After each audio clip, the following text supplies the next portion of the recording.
Padre, y del Hijo, y del Espíritu Santo. Proclama mi alma la grandeza del Señor. Se alegra mi espíritu en Dios mi Salvador, porque ha mirado la humildad de su siervo. Desde ahora me felicitarán todas las generaciones, porque el Poderoso ha hecho obras grandes en mí.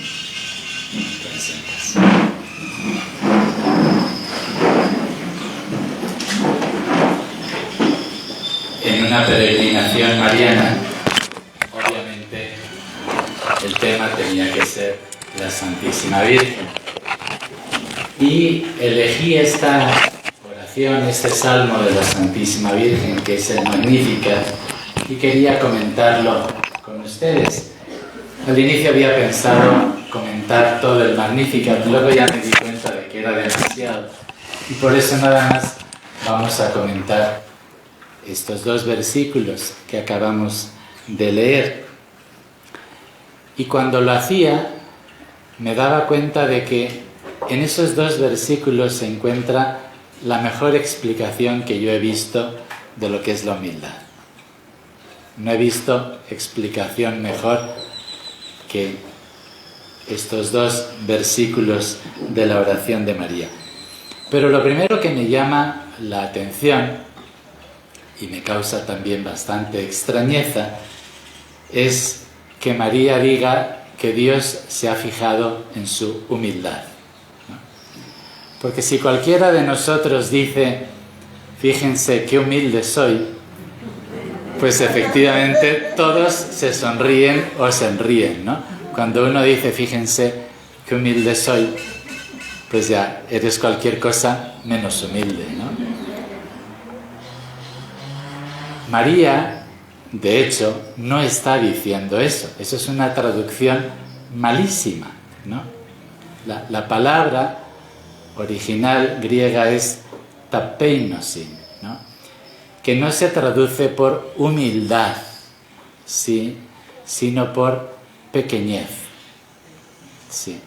Y entonces tiene sentido, porque si no, imagínense María, Dios ha hecho grandes cosas en mí porque soy humilde, ¿no?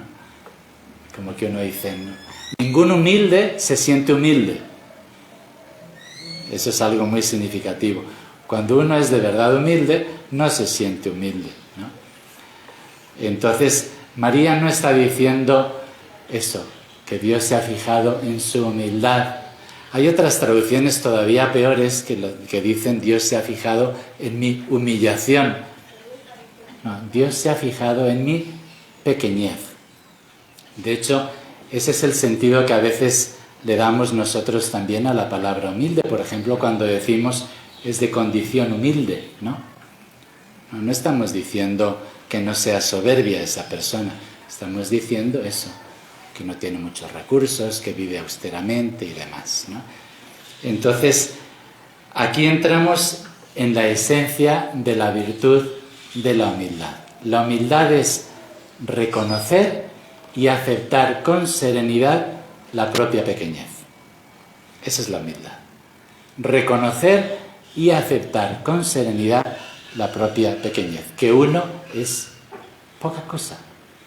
Lo que María está diciendo es que Dios se ha fijado en ella a pesar de que es poquita cosa, a pesar de su pequeñez.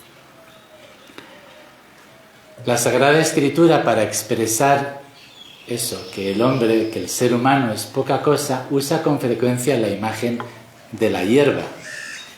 Dice que el ser humano es como la hierba. En el Salmo 103 dice, el hombre, como la hierba son sus días. Pasa por él un soplo y ya no existe. Ni el lugar donde estuvo le vuelve a conocer. En el Salmo 90, los hombres son como la hierba, que por la mañana florece y está verde, y al atardecer se marchita y se seca. San Pedro, en su primera carta, en el capítulo 1, versículo 24, dice, todo hombre es como hierba, y toda la gloria del hombre es como la flor de la hierba. Se seca la hierba, se marchita la flor. ¿Qué es lo que está detrás de esta imagen de la hierba, ¿no? Desentrañemos un poquito, ¿no? ¿Qué es la hierba? La hierba es algo muy pequeño, muy limitado. Algo que no tiene mucha importancia, algo que es poca cosa. Y por eso se aplica perfectamente al ser humano. El ser humano es un ser sumamente limitado. Limitado físicamente, es limitado cuando nace y es limitado mientras va creciendo y cada vez se va haciendo más limitado, ¿sí? Y a medida que van pasando los años, más sentimos que no podemos hacer ya este movimiento y este ejercicio mejor lo dejamos. No podemos cargar con un gran peso, no podemos ir a una gran velocidad, nos cansamos con frecuencia, con mucha facilidad. El ser humano es un ser muy limitado físicamente, pero es un ser también muy limitado intelectualmente. ¿Cuántas cosas hay que no sabemos? A mí, por ejemplo, que me ha tocado estudiar la carrera de letras, pues todo el mundo de la carrera de ciencias, pues por ahí me suenan cosas, ¿no? Pero si me piden, a ver, explícame la teoría de la relatividad, pero mejor preguntárselo a otro, ¿no? O la composición del átomo, ¿no? Sí. O la teoría de Max Planck. Y tantas cosas, ¿no? De matemáticas, de ciencias, de ingeniería, de astronomía, que a lo mejor tengo una noción vaguísima. Es muchísimo lo que no sé. Pero incluso de lo que sé y de lo que mejor sé, yo sé que es más lo que no sé. ¿Sí? ¿Sí? Y entonces, y para mí cuando voy a una librería o cuando voy a una biblioteca, es sumamente frustrante porque es una cura de humildad durísima, durísima. Aquí está todo lo que no has leído. Aquí está todo lo que no sabes, ¿no? Entonces yo por eso cada vez me resisto más a ir a una biblioteca, porque es acomplejante, ¿no? Todo lo que no sé, incluso en esas áreas donde creo que sé un poquito más. Y para colmo, de lo poquito que sé, cada vez se me va olvidando más. Es mi experiencia, no sé si se aplica a ustedes. Pero a mí, de lo poquito que sé, de repente digo, pero si eso ya lo había leído. Eso ya lo había leído. Y ya no me acuerdo nada de ese autor, de esa obra, ¿no? Menos mal que uno ha leído mucho y todavía le queda algo, ¿no? Pero, qué poco sabemos, sí. Qué rápido olvidamos, ¿no? El hombre es como la hierba, es bien limitado físicamente, intelectualmente, es limitado también moralmente. ¿Cuántas veces no sabemos que tenemos que hacer algo y a pesar de todo no lo hacemos? ¿Cuántas veces sabemos que algo está mal y a pesar de todo lo hacemos? Y luego decimos, pero qué tonto, si ya lo sabía, ¿no? ¿Por qué lo hice? Por eso, porque el ser humano es como la hierba, es bien limitadito. Por eso pecamos, porque somos seres muy limitados, físicamente, intelectualmente, moralmente. ¿Cuántas veces no nos habremos hecho X propósito? ¿Y cuántas veces nuevamente nos hemos dado cuenta de que faltamos a ese propósito? Sí. Y a medida que pasa la vida más nos damos cuenta, pero si ese plan de vida es de hace 20 años, estoy igual. O peor. ¿Cuántas veces no hemos sentido eso, no? Ese propósito ya me lo hice 1000 veces, el de la paciencia, el de no hablar mal, el de no chambrear. Y luego me doy cuenta, nuevamente hablé mal, nuevamente me dejé llevar por la impaciencia. ¿Por qué? Porque el ser humano es como la hierba. Como la hierba también, el ser humano es bien pasajero. Un día está la hierba y al día siguiente ya no está la hierba. Y así somos. Un día estamos y dentro de unos cuantos años ya no existimos. Ya fallecimos. El ser humano es un ser sumamente limitado y sumamente caduco. Eso es lo que la Sagrada Escritura nos quiere expresar con esa imagen de la hierba, ¿no? Que dura poco. No es como un árbol, como ese árbol gigantesco que tenemos enfrente, que quién sabe cuántos años tiene, ¿no? No, somos como la hierba. Un ratito está y al ratito ya no está. También la hierba nos habla de fragilidad. Eso, basta un pisotón y ya, se acabó la hierba, ¿no?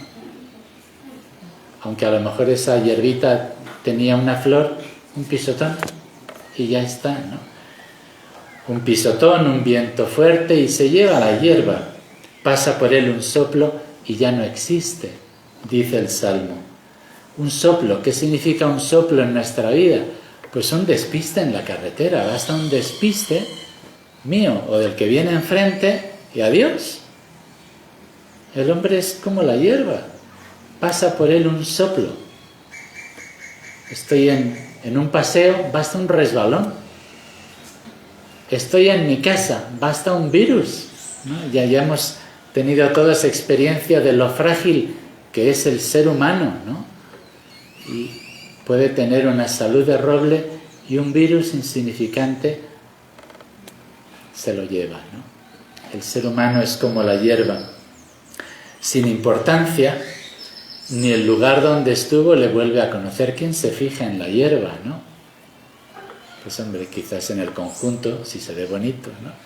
Pero en un hilo de hierba, ¿quién se fija? ¿No?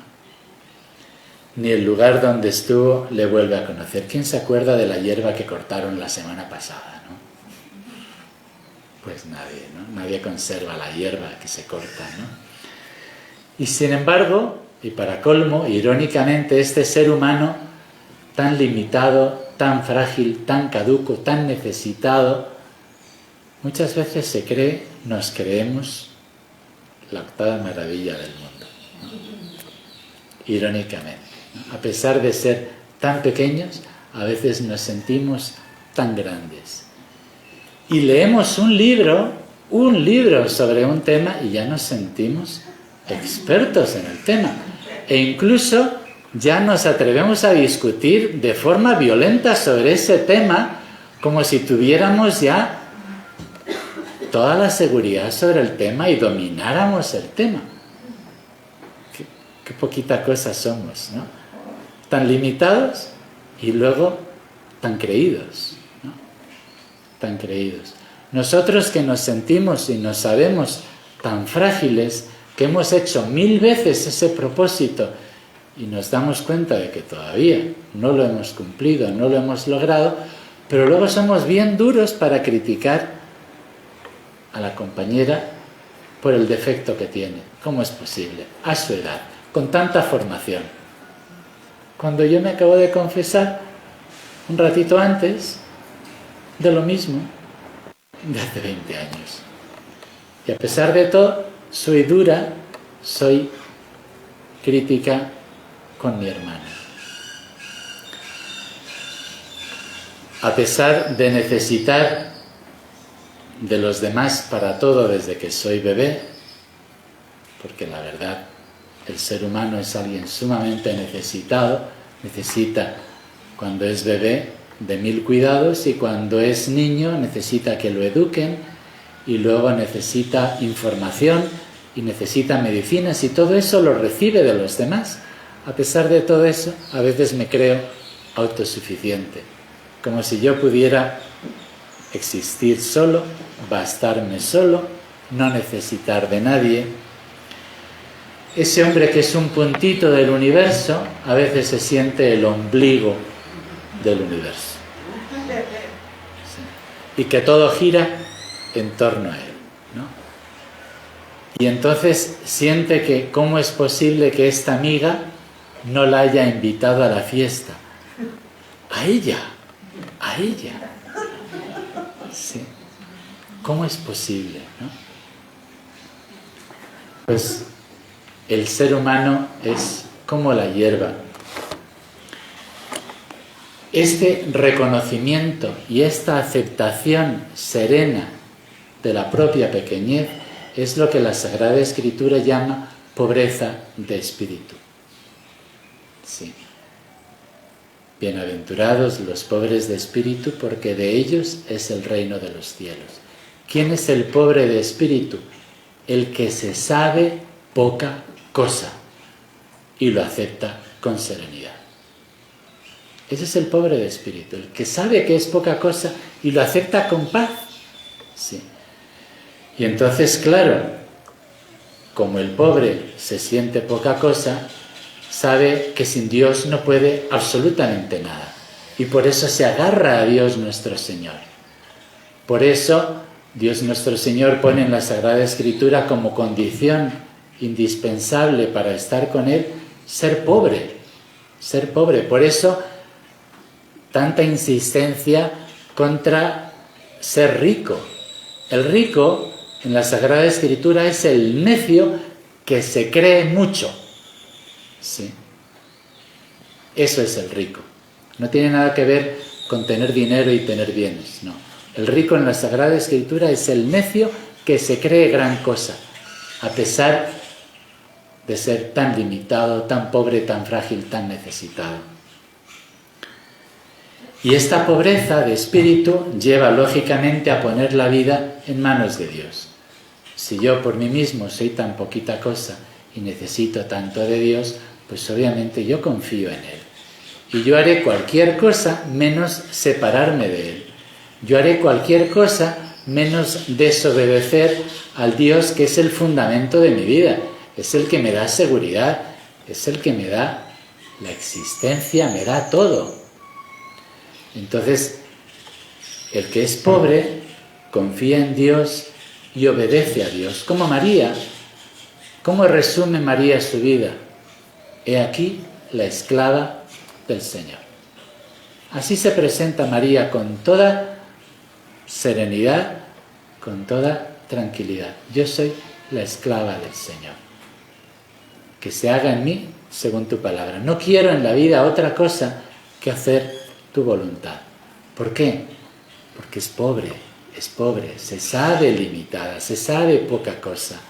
Entonces, claro, se agarra a Dios nuestro Señor, como lo único que le da existencia, seguridad, estabilidad.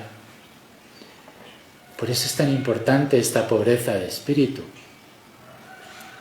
Y si uno no tiene esto, está en la calle. Y esta es la primera gracia que tenemos que pedir a Dios nuestro Señor, y pidámosela a María en esta peregrinación.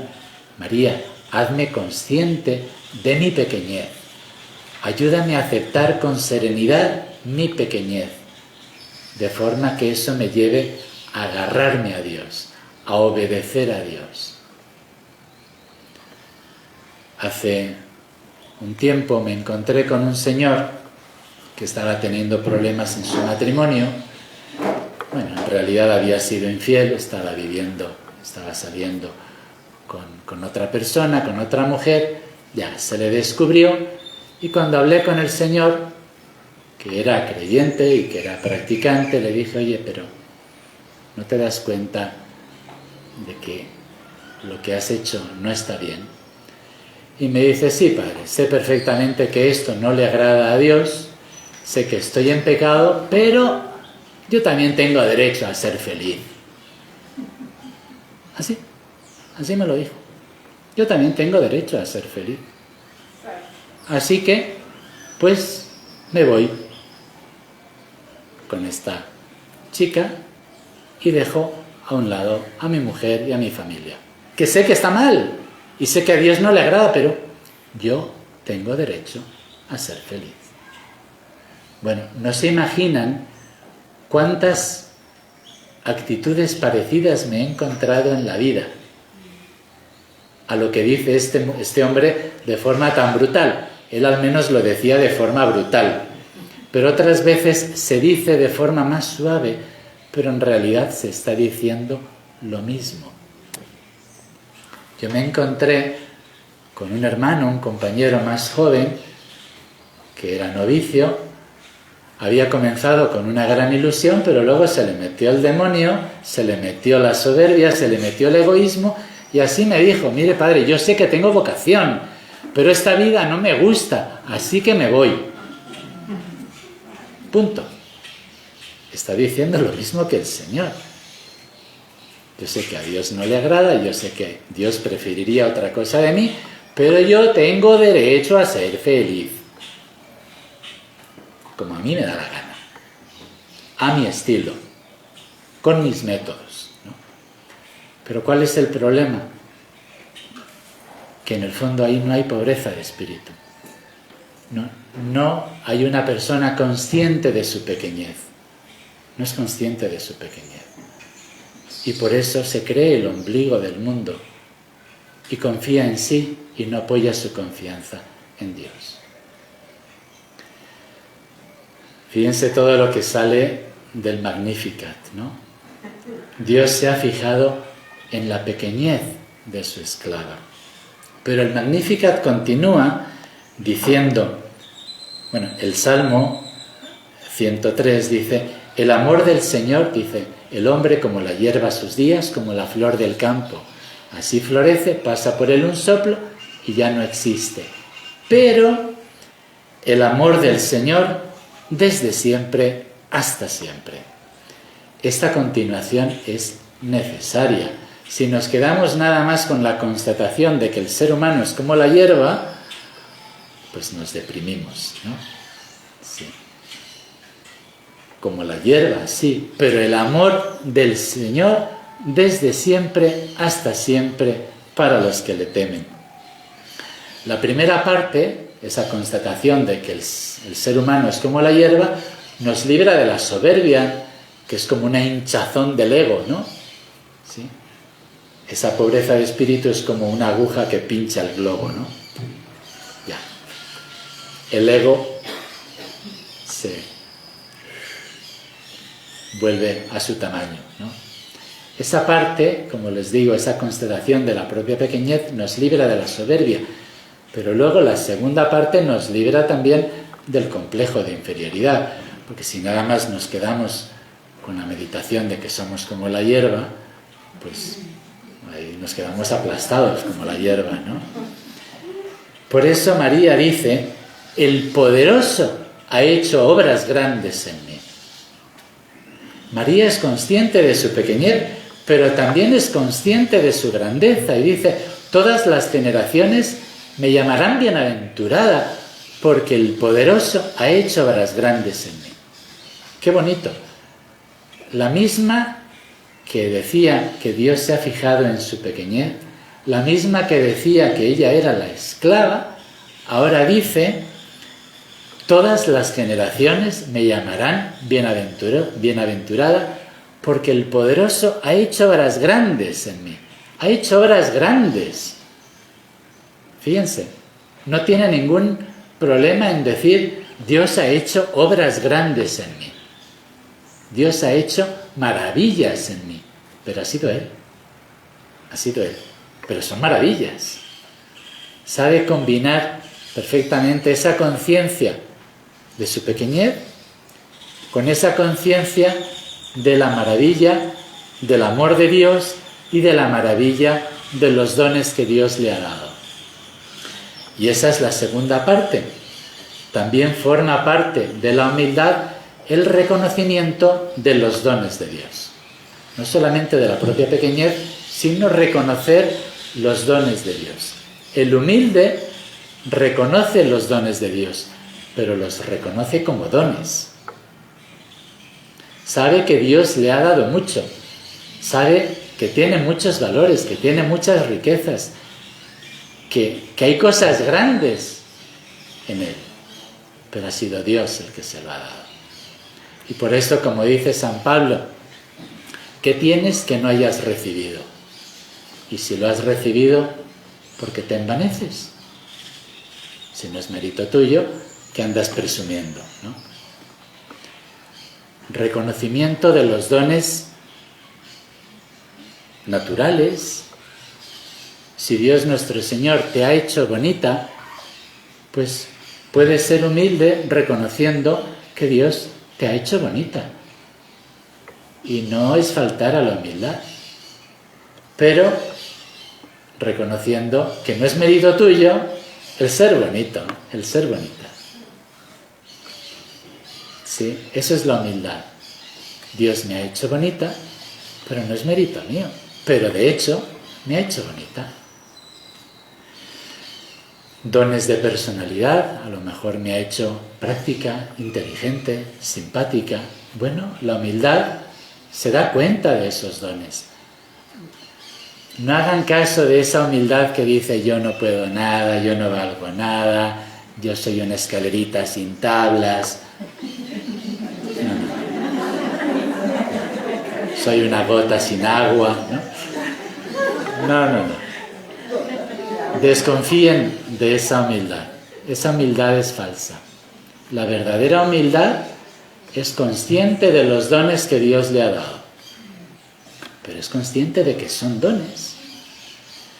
Y si me ha dado la oportunidad de conocerlo, y si me ha dado la formación cristiana para estar con Él, para amarlo, para llevar una vida buena, cristiana, para ser incluso, eso, pues miembro de un movimiento, y ser un apóstol, y ser misionera, pues reconocerlo, Dios me ha cuidado, Dios me ha protegido, Dios me ha bendecido, con dones naturales y con dones espirituales, con dones comunes que a otros también les ha dado, como la fe, la formación, y luego también dones personales que solamente Él y yo conocemos, experiencias que me ha dado en la vida, luces. Pues sí, la humildad implica reconocer esos dones, pero reconocerlos como dones. Y aquí están las dos grandes verdades que son el fundamento de la vida espiritual. El reconocimiento y la aceptación de la propia pequeñez y el reconocimiento de los dones que Dios me ha dado. En el Evangelio se sintetiza en dos frases. Sin mí no podéis hacer nada, reconocimiento de la propia pequeñez, y segundo, pero todo lo puedo en aquel que me da la fuerza. Estas son las dos grandes verdades que sostienen nuestra vida cristiana. Y por eso la Santísima Virgen dice: mi alma proclama la grandeza del Señor y mi espíritu se llena de júbilo en Dios mi Salvador. El Salmo del Magnificat nos traza dos caminos maravillosos para crecer en esta virtud de la humildad, que son la gratitud y la alabanza. ¿Queremos ser humildes? Caminemos por este camino de la gratitud y de la alabanza. María está tan agradecida con Dios nuestro Señor que no puede menos que decir: mi alma proclama la grandeza del Señor y mi espíritu se alegra en Dios mi Salvador. Primero, ¿qué es la gratitud? La gratitud es el reconocimiento entusiasta y feliz de los dones de Dios y de la bondad de Dios que me ha dado esos dones. Reconocimiento feliz y entusiasta de la bondad de Dios que me da esos dones. El alma humilde, como se sabe poquita cosa, y al mismo tiempo se da cuenta de lo muy bendecida que es, no puede menos que experimentar una inmensa gratitud, porque dice: todo esto lo he recibido gratis, no lo merecía, pero lo tengo.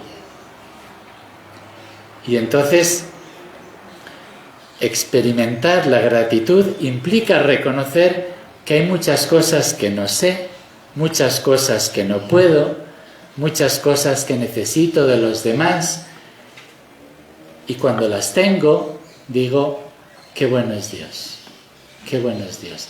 Y qué buena es la gente que nos rodea. El alma que es humilde, cuando alguien le llama por teléfono para preguntarle por tu salud, por si ya recuperaron a la perrita, ¿no?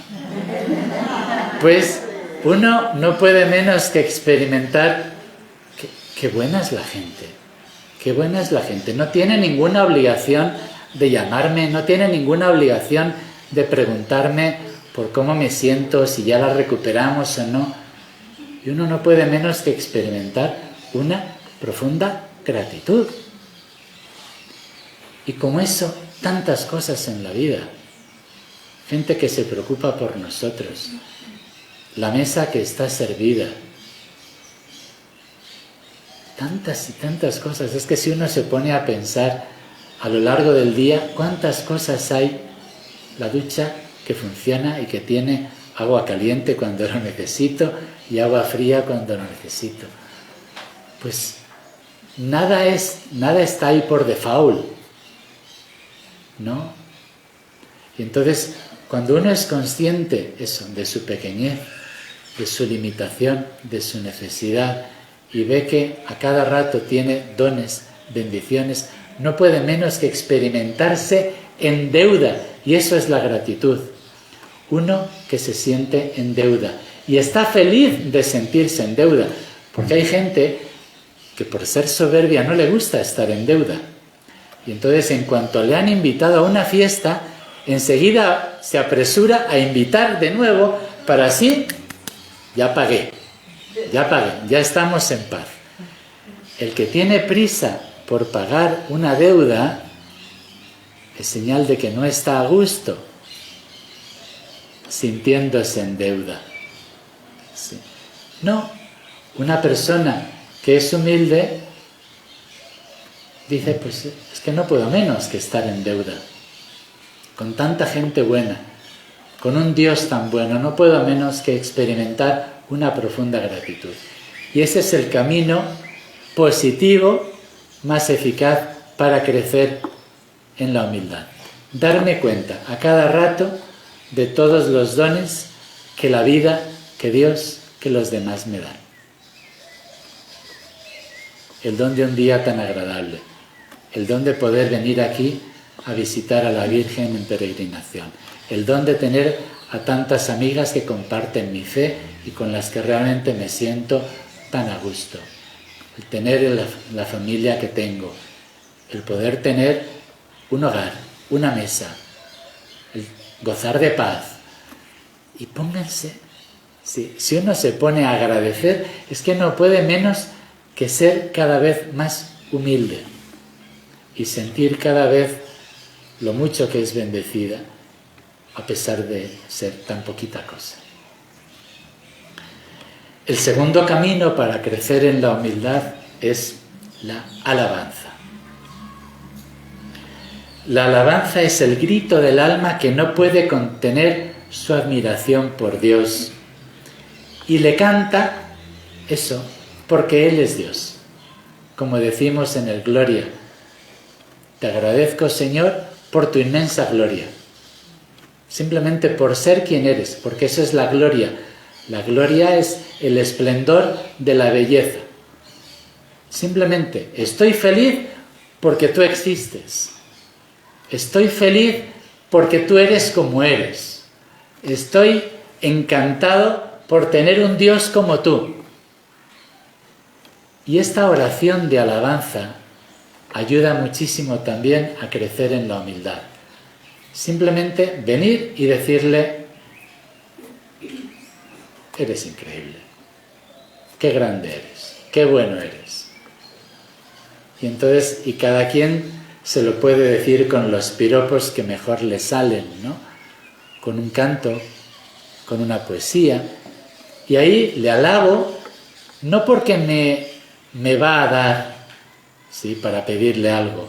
No le alabo porque me ha dado algo. No, le alabo simplemente porque es magnífico. Y cuando uno desarrolla esta oración de alabanza, cada vez se va haciendo más humilde. El alma que saborea a Dios en la oración jamás es soberbia. Cuando uno contempla su grandeza en una noche estrellada, en un paisaje precioso, no puede menos que ser humilde. ¿Quién soy yo?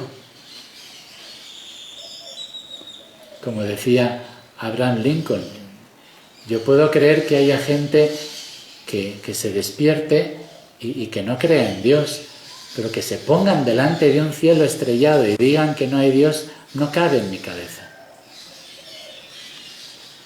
Y delante de un cielo estrellado, en una noche preciosa, si tú te sientes la octava maravilla del universo, es que eres un necio. O sea, ¿cómo es posible que te creas gran cosa ante esa desproporción, ¿no? La oración de alabanza te va haciendo humilde. Y entonces, claro, el alma humilde cuida su pureza de intención. ¿Qué es la pureza de intención? La pureza de intención es: yo quiero hacer las cosas por amor, no por mí mismo. Eso es la pureza de intención.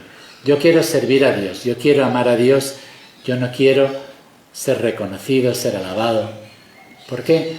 Porque el alma humilde sabe que la gloria le pertenece a Dios, que el mérito le pertenece a Dios. Y por eso, como dice el Salmo 115, no a nosotros, Señor, no a nosotros, sino a tu nombre da la gloria, por tu amor inagotable y tu fidelidad. No a nosotros, Señor, no a nosotros, sino a tu nombre. Eres tú el que merece ser alabado, eres tú el que merece ser reconocido. Y por eso el alma humilde evita con mucha delicadeza el robar a Dios la gloria que es de Dios. Y si a mí me felicitan por algo, pues sí, puedo decir gracias, pero interiormente le digo: Señor, la gloria es para ti. ¿Por qué? Porque yo sé que si esto lo hice bien, ha sido por ti. Si esto salió bien, fue gracias a ti. A veces uno lo puede decir, ¿no? No, esto no es mérito mío. Otras veces, aunque no lo digas, pero en el corazón, a rebotarlo, ¿no? Cuando te alaban, pum, pum, para arriba, ¿no? Esto es tuyo, Señor. Este piropo es para ti. Esta alabanza es para ti. Este agradecimiento es para ti. No a nosotros, Señor, no a nosotros, sino a tu nombre da la gloria. Imagínense que ustedes tienen una amiga que les ha hecho un grandísimo favor.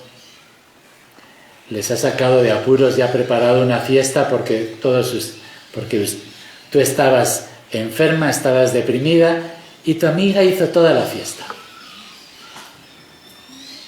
Después de la fiesta, toda la gente te dice: oye, qué bien, ¿eh? Qué bien salió todo, qué bien salió todo. ¿Tú cómo te sientes? Pues es que el mérito no es mío. Y hasta te sientes incómoda porque tú dices: no. Y a las de confianza les dices: miren, no, fue ella. Yo no moví ni un dedo, fue ella. Porque tú te sientes en la necesidad de hacer justicia. Sí.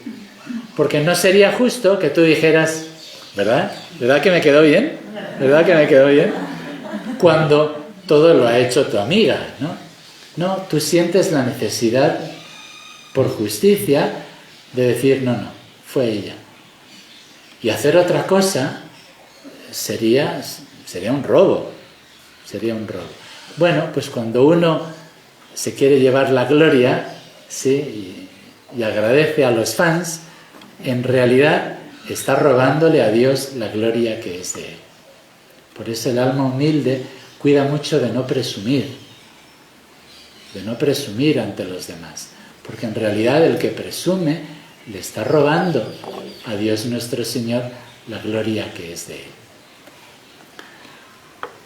Como ven, esto de un versículo del Magnificat. O sea, podríamos seguir hablando, pero quedémonos con esto. Entender de la mano de María ¿Qué es la humildad? Es reconocer y aceptar la propia pequeñez, al mismo tiempo reconocer los dones de Dios, pero reconocerlos como dones, y que de esa constatación brote eso, la confianza en Dios, el querer agarrarse a Dios, el alabarle, el agradecerle y el no querer quitarle para nada ni un ápice de la gloria que es de Él. Pidámosle a María, la mujer humilde, que tanto conquistó el corazón de Dios precisamente por su humildad, que nos conceda esta gracia de ser de verdad profundamente humildes. San Agustín decía que en la vida cristiana 3 cosas eran necesarias. 3, anótenlas bien. La primera, humildad. La segunda, humildad. Y la tercera, humildad. Sí. Esas 3 cosas son necesarias en la vida cristiana. Como dice la carta de Santiago, Dios resiste a los soberbios, pero a los humildes les da su gracia. Si queremos estar cerquita de Dios, seamos humildes como la Santísima Virgen. Que así sea.